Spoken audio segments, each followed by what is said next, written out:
Welcome back. Thank you for sharing that beautiful silence. Before we move into our discourse discussion, today too I thought to read this beautiful story that I happened to read. I hope you wouldn't mind. This story I'm reading from the book called Brightening Our Inner Skies, Yin and Yoga by Norman Blair. I thought this speaks to our practice. Okay. The Pang family, author unknown. The Pang family were dedicated and determined practitioners. The whole family, Mr. Pang, Mrs. Pang, the son and the daughter, they were all practicing. One day, someone asked Mr. Pang if practicing was difficult or easy. He replied, "It's like trying to hit the moon with a stick, very difficult." Then this person thought that practicing was very difficult, so he asked Mrs. Pang. She said to him, "Oh, it's very easy. It's like touching your nose when you wash your face in the morning." So then this person asked their son, saying, "Your father says that practicing is very difficult. Your mother says that practicing is very easy. Which one is correct?" The son replied, "If you think it's difficult, then it's difficult. If you think it's easy, then it's easy. Don't make it difficult and don't make it easy." But the person was still not satisfied, so he went to the daughter and said, "Everyone in your family has a different answer to my question. Your father said that practicing is difficult.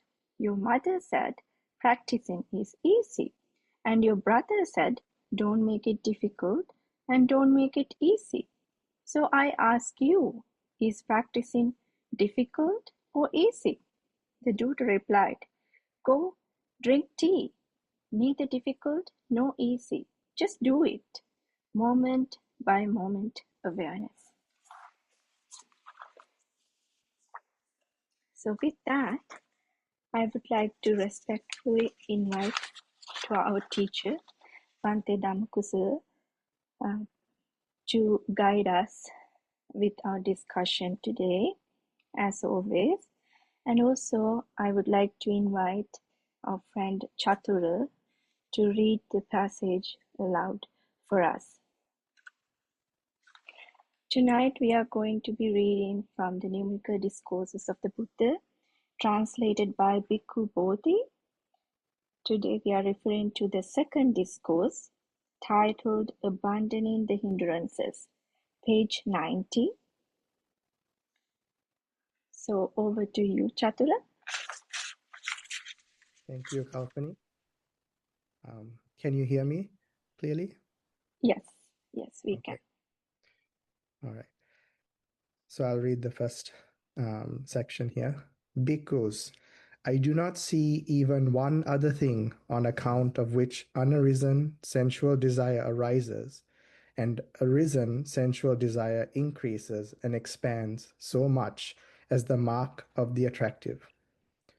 For one who attends carelessly to the mark of the attractive, unarisen sensual desire arises, and arisen sensual desire increases and expands. Okay, hello everyone. And we are moving towards the next chapter. And you can see now we are on 11th teaching or 11th discourse. The first 10 was on a certain topic. Numbered discourses, one by one it goes.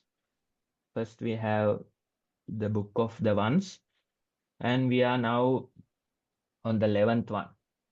And this particular chapter, it's about abandoning the hindrances. And when it comes to hindrances, before we go into the details of the discourse, it's good to, discuss what are hindrances. Now, let's say hindrances are like rust on a metal surface. The metal is underneath, but due to the rust, you can't see it, you can't touch it. Same goes for our minds. These hindrances, they cover the wholesome nature of our mind. And due to these hindrances, we can't see the truth, we can't see the reality of this mind. That's the very idea behind these hindrances. And in this particular teaching, you can see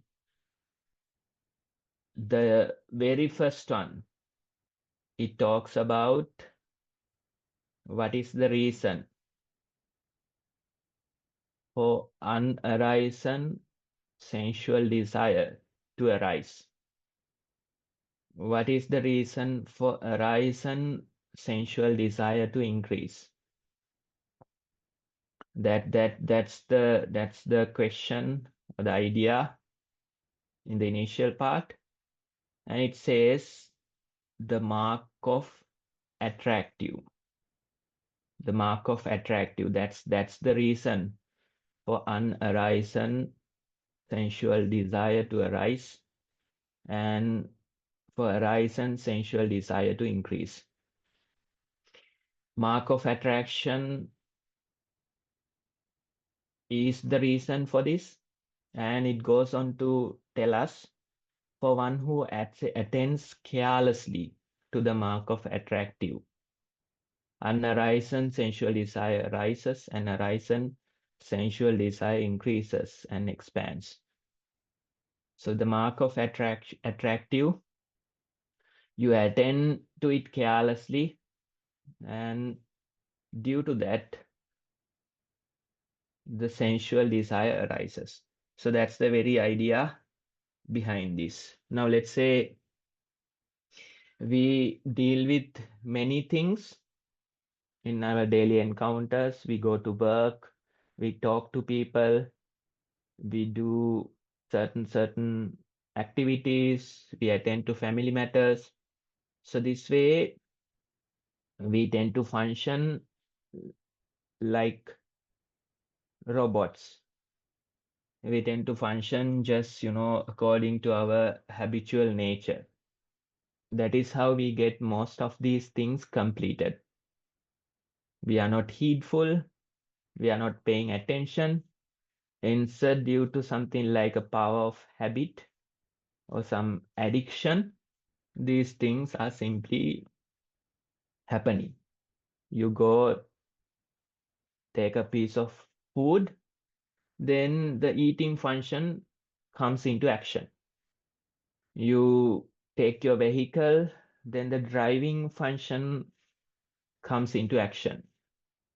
You do other activities, those related functions come into action.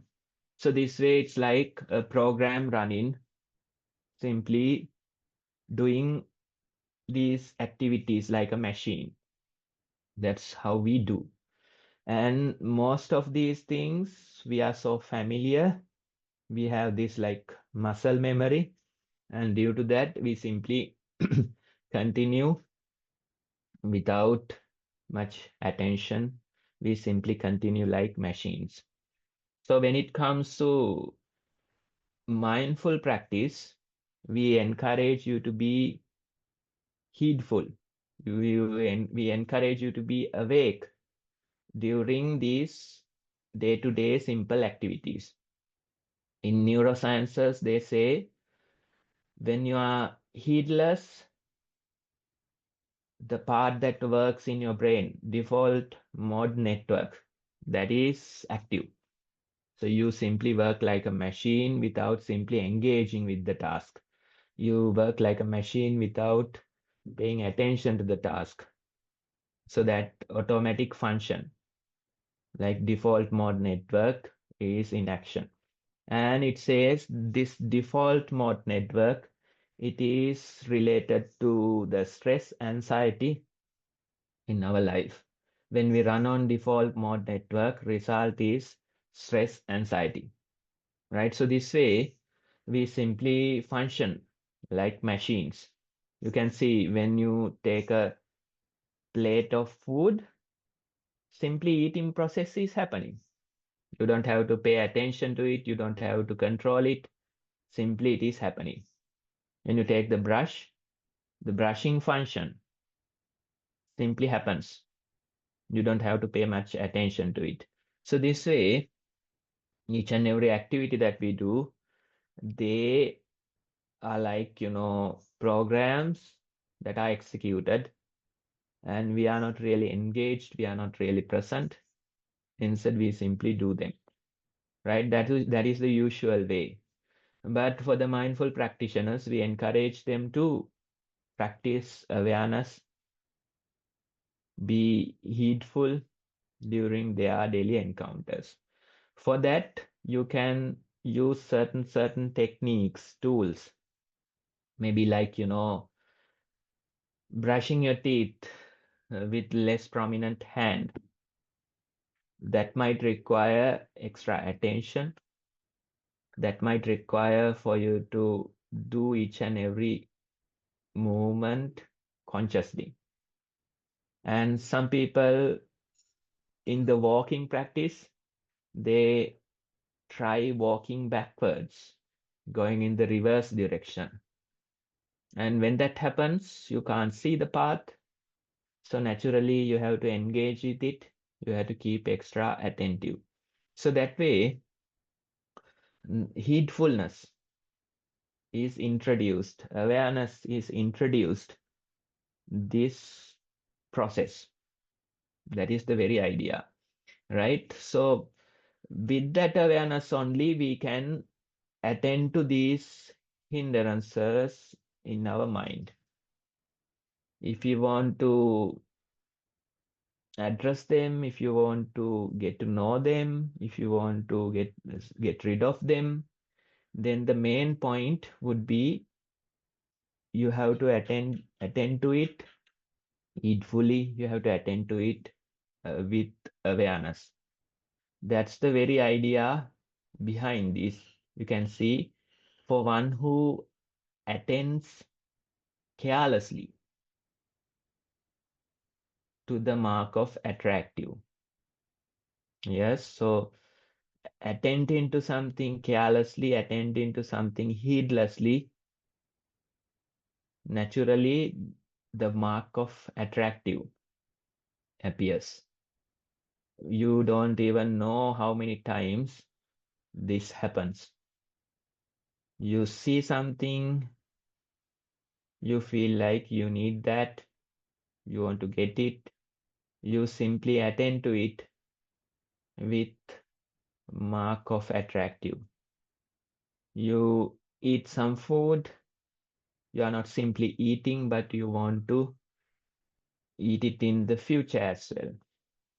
You deal with a person, maybe a man, woman, then naturally there's this mark of attractive in your mind. So this way, these things are happening under the darkness of ignorance. If you want to change them, the very first step, the most important step would be to attend to things heedfully, attend to things with awareness. That's the very secret.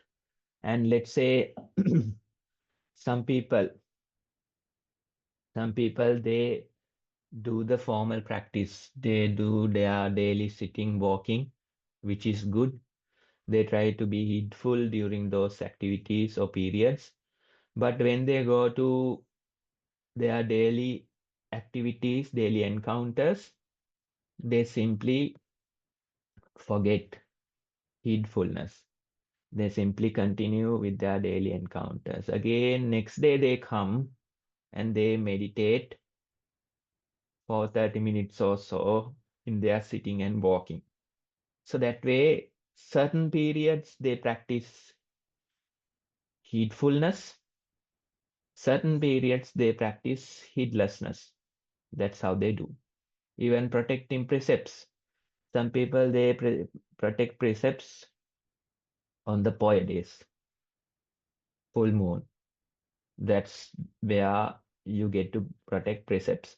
The rest of the month, probably like the remaining 29 days, they probably are breaking precepts, right? So that way you can see sometimes we attend to meditation, sometimes we attend to practice, but other times we simply forget it. That's not gonna work. Instead, you can start your mindfulness in walking, sitting practices. That's good. But the meditation should continue as long as you are awake. That's why we say don't try to meditate, simply be mindful. Simply being mindful, you can attend to each and every activity heedfully, and that would be your very meditation.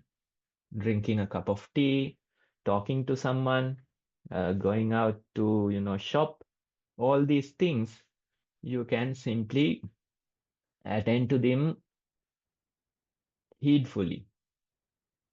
And then only you can catch how your mind works with this mark of attractive. The mark of attractive would be the very reason for your sensual desire to appear and for your sensual desire to increase. If you attend to something heedlessly, then you don't know what is happening. But if you attend to something heedfully, you might know that in your mind, the mark of attractive is there. You take it like that, right? But that very mark of attractive can be taken as an meditative object. That's why in our practice we say observe the likes and dislikes, right? In your mind, due to various situations, sometimes you prefer, you like that change, the likes arises, sometimes dislikes arises. That way, time after time, when you deal with things, your mind reacts to them. That very reaction, we can identify it as mark of attractive. And due to that very reaction, due to that very ignorance in our mind, without us knowing, more and more sensual desire will arise. Arise and sensual desire will increase and expand because you attend to them heedlessly, you attend to them with mark of attractive in your mind, right? So that's the very background behind this. And let's say when it comes to uh, purification of beings, when it comes to corruption of beings, what is the cause? What is the reason? Right? There are some teachings that will tell you no cause or no or reason for purification of beings. No cause or reason for corruption of beings. That simply happens without no cause or reason, right? That type of a teaching, that type of philosophies are there. Even during Buddha's time, the very idea behind Purana Kassapa. That's a teacher that was in Buddha's time, and his philosophy said, no cause, no reason for purification or corruption of beings. It simply happens without cause, without reason. That was his teaching. But according to Buddha's teaching, Buddha says there are causes, reasons for purification of a being. There are causes, reason for corruption of a being. That very idea is given. So what is the reason? What is the cause for corruption of a person? What is the cause? What is the reason for purification of a person? And that explains as the pleasure and pain in this existence. Let's say it is explained under 5 aggregates: form, feeling, perception, volitions, then consciousness. When you experience pleasure in 5 aggregates, then due to that experiencing of pleasure, you are led towards more and more corruption. That's the very reason, right? Our existence, our life, it is not always painful, not always suffering. You can't tell like that. Instead, there's pleasure in this life as well. That very pleasure is the reason for corruption of people. You experience pleasure, you enjoy it, and you want that more and more. That happens. It's like, you experience something for the very first time, and you feel it like, out of the world kind of experience. And due to that very pleasurable experience, you naturally want it for the second time. And you get it somehow for the second time. Then third, fourth. That way, you keep asking for the same pleasure time after time, right? There's this urge to have it. So you can see, due to that very pleasurable nature of our existence, people, they are led towards corruption, being more and more ignorant, more and more sensual desire arises in their mind. Gradually, they are led towards even lower realms. So the corruption happens, corruption of beings. What is the reason? What is the cause? Buddha says, this is the very reason and cause. There is a pleasurable aspect in the existence, and that very pleasurable aspect will lead people towards corruption. Then what is the cause? What is the reason for purification? It's interesting, the same reason, but the opposite aspect of it. The existence, it is not ever pleasurable. Instead, in the existence, there is painful sides as well.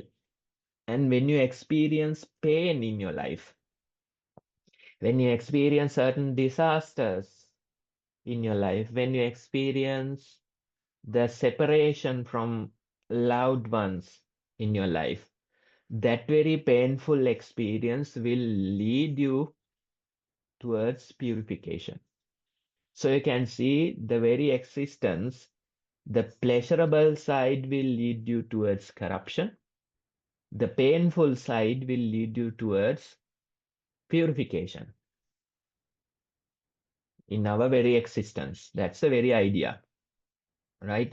So when you enjoy the pleasurable side, then naturally you are led towards more and more mark of attractive, more and more sensual desire will arise, and more sensual desire will expand.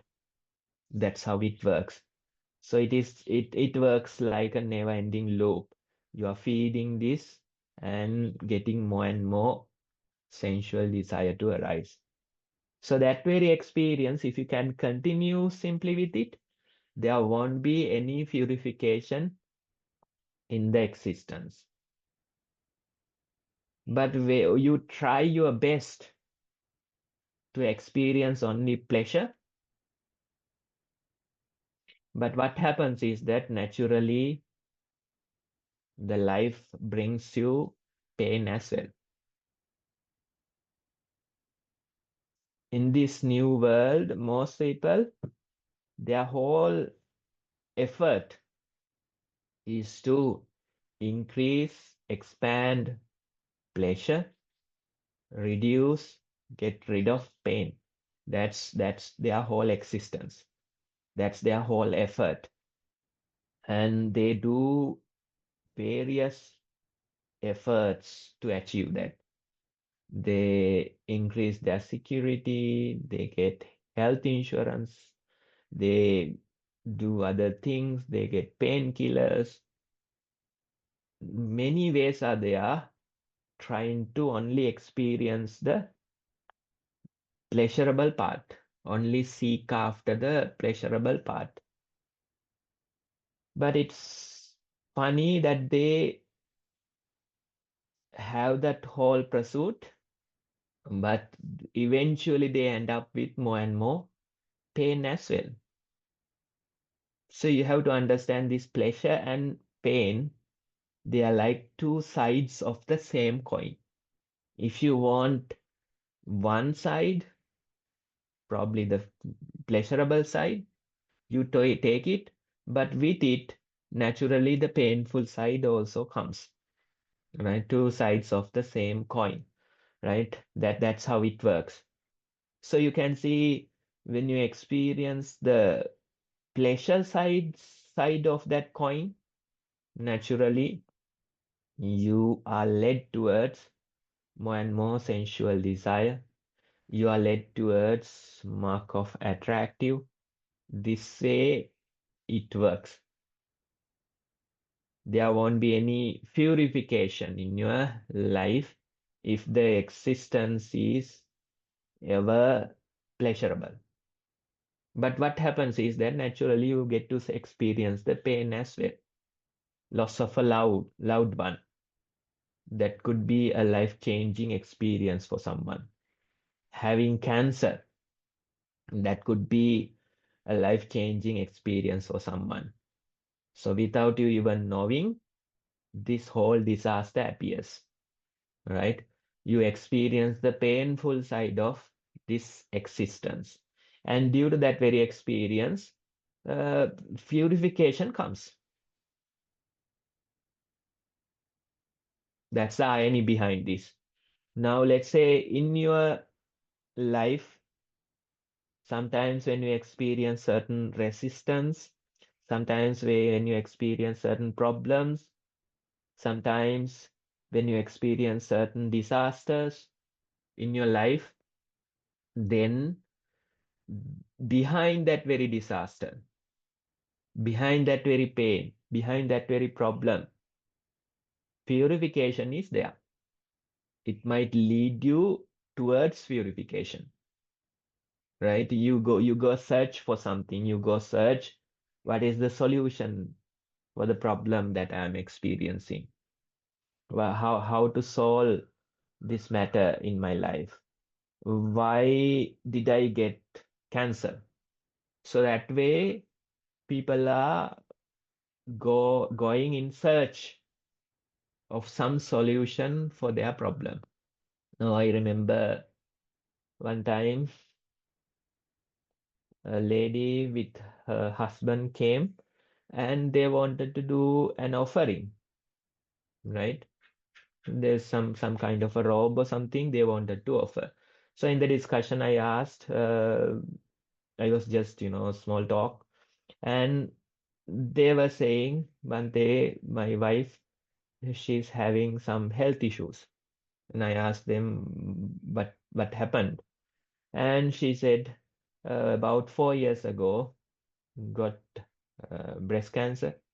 The breast was removed. Then after that, it went to lungs, and now it has gone to blood as well. So you can see 3 cancers within 4 years, and that's that whole disaster that person had to face. So we were talking. I told them that no point in thinking about these diseases. You better, do some meditative practice. Maybe you can create help her to do, mindful walking for some time every day. No point in thinking about these disease illnesses and simply staying at home.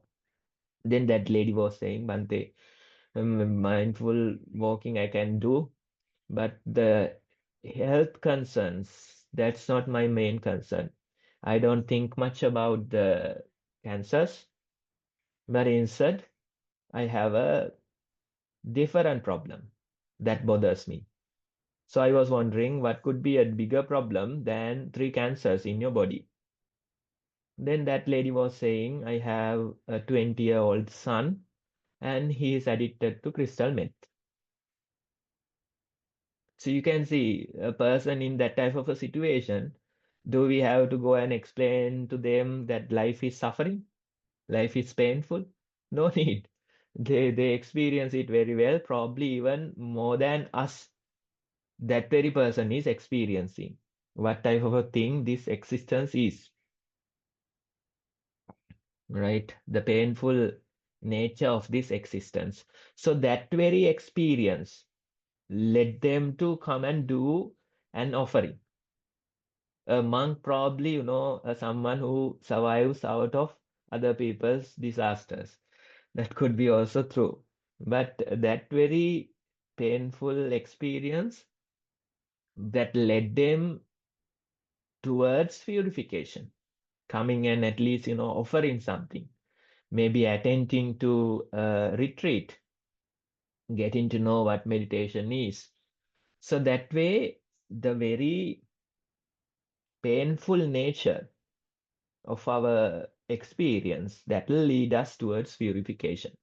If this existence was only pleasurable, then there won't be any purification. Only corruption of beings will be there. We can go on and on with the mark of attractive and simply feed our sensual desires like feeding a fire. But what happens is that that process is not successful because there is pain in this life. You keep feeding the fires of desire and you keep doing that, and one day you get to experience utterly painful situations, experiences. And those very experiences will lead you towards finding truth, towards searching for a solution. And many people, they search, even in the Western world, the foreigners, they search, they are in search for something. They're in search for a solution. But most of the time, they don't get to experience or they don't meet the proper solution. The Buddha's teaching, they don't meet. Instead, they go and find some other solution. Even people who are addicted to drugs, maybe that very solution they found due to a certain problem they had to experience in their life. They were searching for a solution, only drugs they could find. Let's say a sick child might lead a parent towards alcoholism. These things happen, right? They go try to find a solution for this, but they can't find it. They don't know where it is.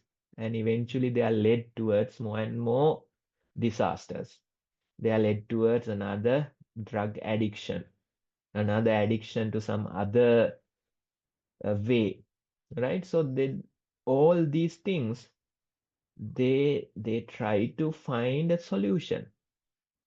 But most of the time, if you don't meet Buddha's teaching, you are directed towards a wrong solution, maybe some addiction, maybe some other way of, releasing your stress. So that way, people work and try to solve this problem. But if we are fortunate, then we get to experience, we get to know Buddha's teaching, and that very teaching will help us find the real solution. That's why Buddha says there are reasons, causes for the purification of beings. There are reasons, causes for corruption of beings. The very existence, the pleasurable side of it will lead you towards more and more corruption, while the painful side of it will lead you towards purification.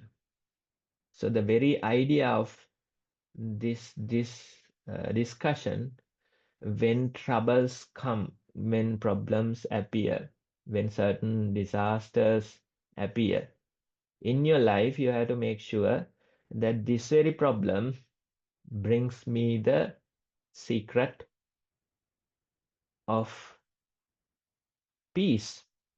This very disaster becomes the greatest teacher in my life, right? So these things, when they come, if you have the right view, then you know this very disaster will lead me towards more and more purification. This very disaster will make me a meditator or a monk or a nun, right? So that very support is there in our lives, because anyway pain comes, the problems comes, the disasters appear. When they appear, that behind them there's this secret of purification, right? Otherwise we'll be simply increasing our sensual desires more and more, simply attending to things with mark of attractive, and unarisen sensual desire arises, arisen sensual desire expands.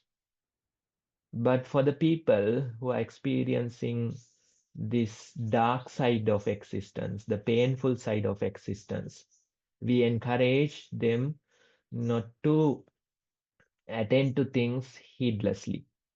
We encourage them to notice the mark of attractive in their mind. Attending to things heedfully, you can notice this, and that very observation will lead you towards decreased sensual desire, and maybe sensual desire not to arise at all, right? So that very the practice is there, that very effort is there. If you attend to them heedlessly, then naturally sensual desire arises, unarisen sensual desire arises, arisen sensual desire expands. But if you attend to things heedfully, then you notice the mark of attractive in your mind. When you notice it, it no longer works like mark of attractive. Instead, it becomes fuel to your very practice. And arisen sensual desire will decrease. Unarisen sensual desire will not arise, right? So that's a very discussion. I think we can stop with this particular discourse for today. Next time we can go to the remaining ones. Thank you so much, Bante, for that amazing explanation and insight you shared with us. from that short text. That was very insightful. And thank you so much, Chatura, for reading the passage for us. Now that we have come to the end of our discourse discussion, I would like to open the space for any closing thoughts you may have, or any reflections and experiences that you would like to share with us or with Bhante, or if you have any questions for Bhante. You can raise your Zoom hand, and I think you should be able to unmute by yourself. Alpani, I did have a question for Bhante. The question was around the term mark, which is found there. I'm wondering if mark is translated from Pali's word for sanya or perception, or if it's something else. Actually, that's nimitta, subha nimitta. That's what translated as mark of attractive. Myself. Okay. Thank you, Bhante. I think, yes, Joseph, yeah. You can unmute. Thank you, Kalpani. Hello, Bhante. I just wanted to follow up at the end there. You said that the task or the practice was to notice the mark of attractive, and that very noticing would cancel it out. Is that the practice? There's nothing else to do other than notice it, and that noticing it, the transformation happens from there? Thank you. Yes, so usually these things happen under the darkness of ignorance. You don't even know that this is happening. Naturally, you are there. Naturally, the mark of attractive is there. And you, without even knowing, the unarisen sensual desire arises, arisen sensual desire expands. Now think about, our daily encounters. We go to a restaurant, we eat our meals. While eating this meal, what are we doing? In our mind, we are simply enjoying this food, thinking that we should have come once again, right? So that way, the mark of attractive at work, it works, right? Again and again it works. So under the darkness of ignorance, these things are happening. And what we see, we don't see the mark of attractive, but we see increased sensual desire. We feel like going after it time after time. We feel like attend to that same very experience repetitively, right? That's how the addictions are created, right? We go for that very experience. Even in, let's say, social media, they say when you browse, let's say Facebook or other such things, a small dose of dopamine is given to your brain, right? A little dose. But that is not enough to satisfy you. So you keep on searching, going after each and every post, going to a fresh video every few seconds. So that way you want that dope, but you are not satisfied with it. You keep on going. You start browsing internet, let's say social media for 20 minutes, but you end up after 2 hours of browsing. So you can see during those 2 hours, that mark of attractive is simply at work under the darkness of ignorance. The very idea of heedfulness is simply to notice them. And let's say many people, they complain, when I start mindfulness, I can't notice the breath because there are thoughts. Thoughts come to my mind. But that very statement, you have to understand when you notice your thoughts as thoughts, it's no longer thoughts. It becomes fuel to your very practice. Now, you are not the thoughts, instead you are the person who is noticing these thoughts. You become the observer of them. Same goes for this mark of attractive. We can see how certain liking is there, how we take it as attractive, how we encourage that very process. So that way you can keep observing. That very observation will lead you towards betterment. You can see the sensual desire won't expand, unarise, and sensual desire won't arise. So that very practice we can do, but it takes time, of course. You can't do it within a day or two. Instead, you have to see how time after time unmindfulness, ignorance appears. And in that darkness of ignorance, we don't know what is happening. Again, the mindfulness appears. Again, we can see, observe for a certain period. Again, the ignorance happens.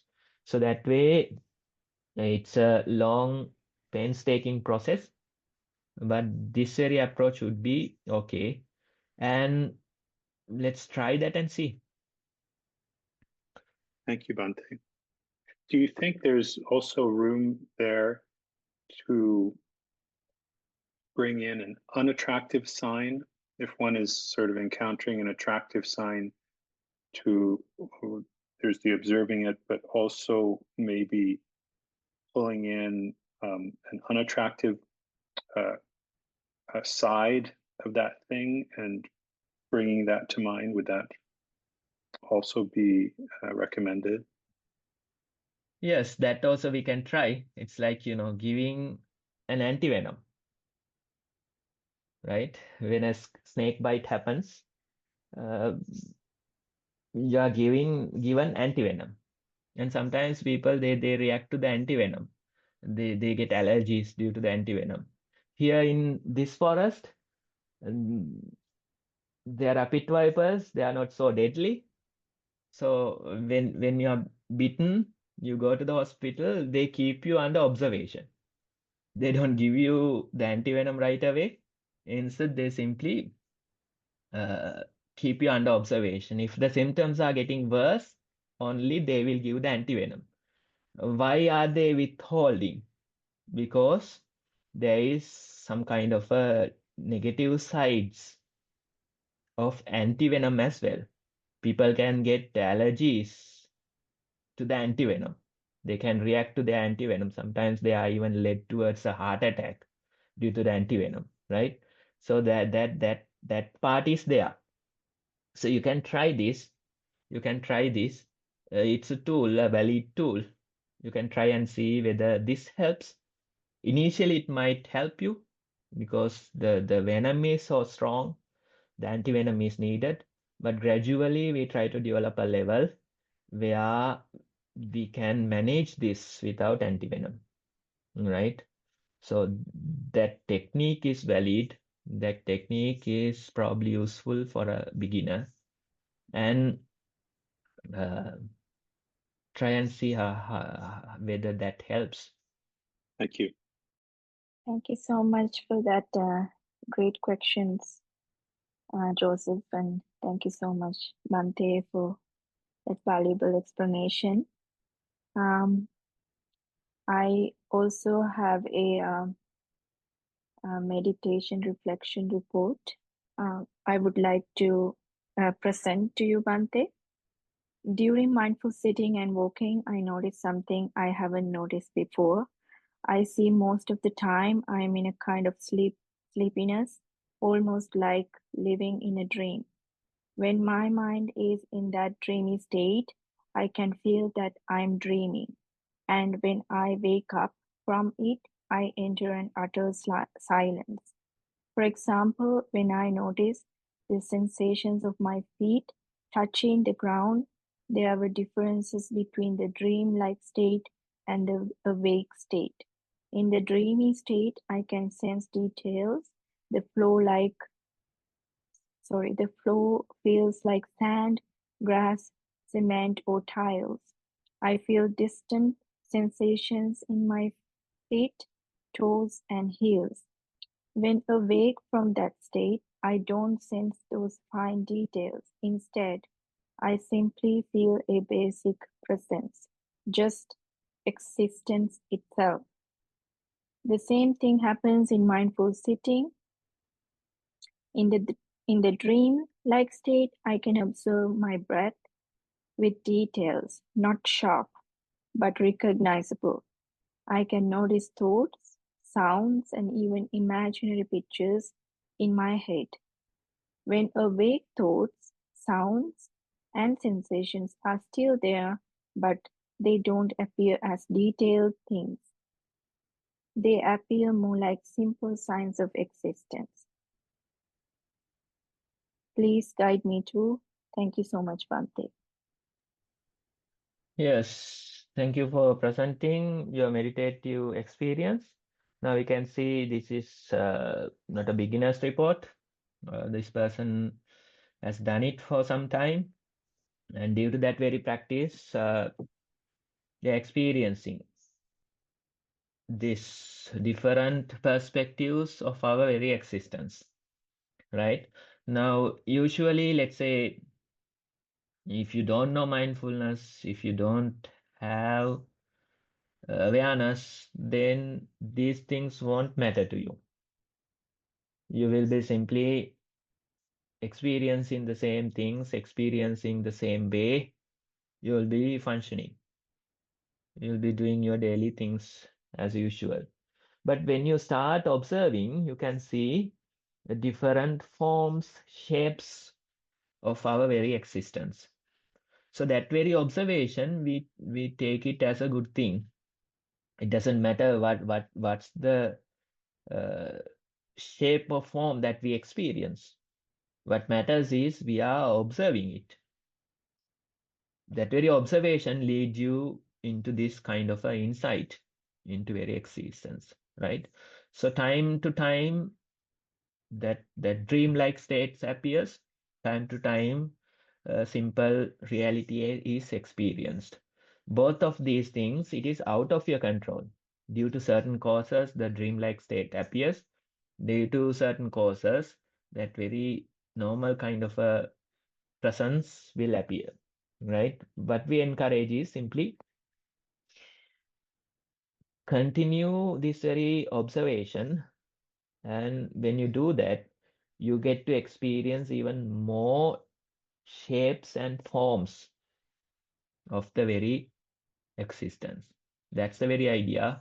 So all the information in your report, we can take them as benefit from your practice. Due to your practice only, you have experienced this much details in the present moment.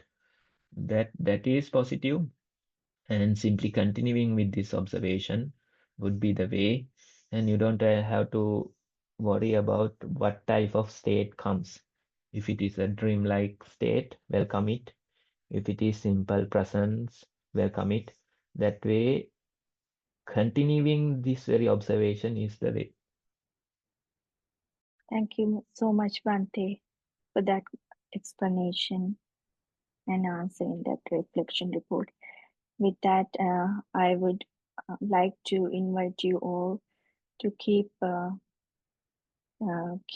practicing, and maybe you can share your reflections in this platform.